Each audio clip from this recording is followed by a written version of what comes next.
The 1995-96 Bulls went into the All-Star break with a 42-5 record, putting them on pace to make history by hitting the 70-win plateau. And most importantly, Michael Jordan was just hitting his stride. In part two of our three-part look back at the championship team, Ron Burke focuses on a once-in-a-lifetime player who is enjoying his time back on top of the basketball world. The Bulls put the first half of the 1995-96 season to rest and went to All-Star Weekend in the best of spirits and well represented in San Antonio. But no member of the Bulls was happier to be there than Chicago's rejuvenated star. All right, Mike, are you having fun again? I'm having a great time. You know, I love being behind you.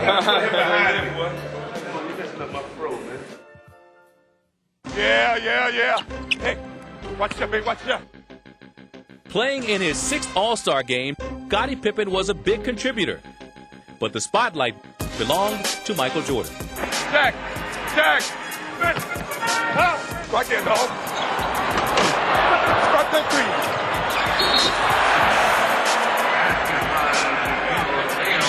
There you go, dog team. Fourth here, which is Pippen. Three guys taking out. Got it? Man, back right here. Right here. Hey! Jordan scored 20 points and took home his second All-Star MVP award. Yet another reminder that he had reclaimed his status as the game's best player.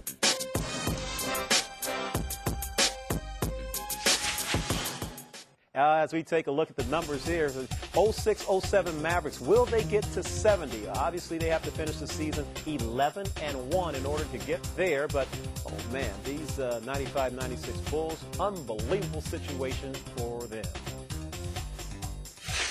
And be sure to tune in again Wednesday night when Ron Burke takes us back once again for the third and final installment on the 96 Bulls. And we'll also be joined for an exclusive by none other than Scottie Pippen, who will give us his thoughts on where the Bulls stand among the greatest teams of all time.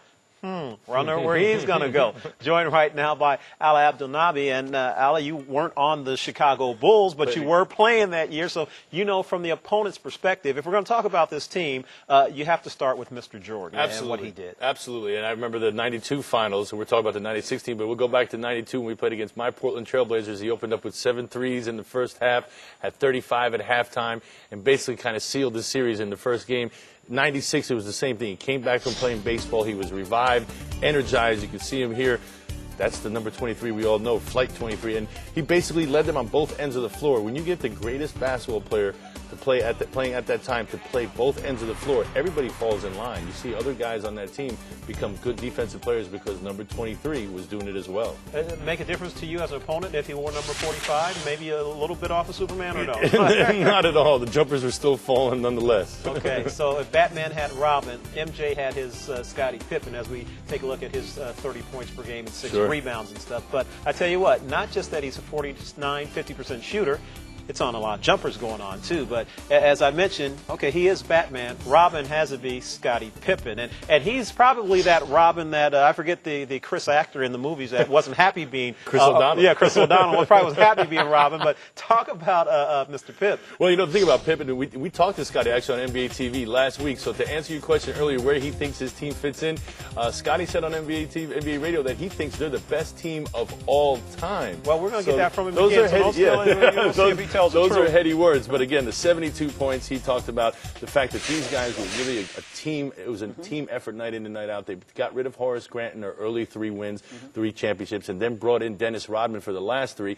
Picked up even more energy. But when you played against this team, it wasn't just the fact that you had to worry about stopping guys like Michael Jordan and Scottie Pippen. It was on the other end, too, where you worried about what were you going to do in scoring because they were such great defensive players on the ball, and then they were great collectively as well, Andre. They were great rotators. They rebounded well. They had guys who knew their roles and were really, really good at it. Get us to the addition of the Worm, though, and obviously the hierarchy there goes to Michael and Scottie, and they're like, hey, if he's just going to go for rebounds, bring him on, colored hair and all. So what did you think about the addition? Well, I thought the addition was great because they lost Horace Grant, who brought them workmanlike attitude, and then you bring in a guy like Rodman, who was the same ilk. He was basically one of these guys who did all the hustle work. He did all the stuff that guys didn't want to do, the dirty work, if you will, underneath the basket, covering guarding the other team's best big man. So those are things that really don't show up on the stat sheet, but again, appreciated by his teammates nonetheless. Okay, I'm going to put the great Red Auerbach as the best coach ever in the NBA. And, of course, you played for Coach K. Right. Where's Phil Jackson, real quick? You know what? He may be right underneath Red Auerbach. Again, I think Red Auerbach was so revolutionary in his time, but Phil Jackson, again, there's something to be said for teaching and being able to coach talent. That is not an easy thing to do. A lot of people out there say,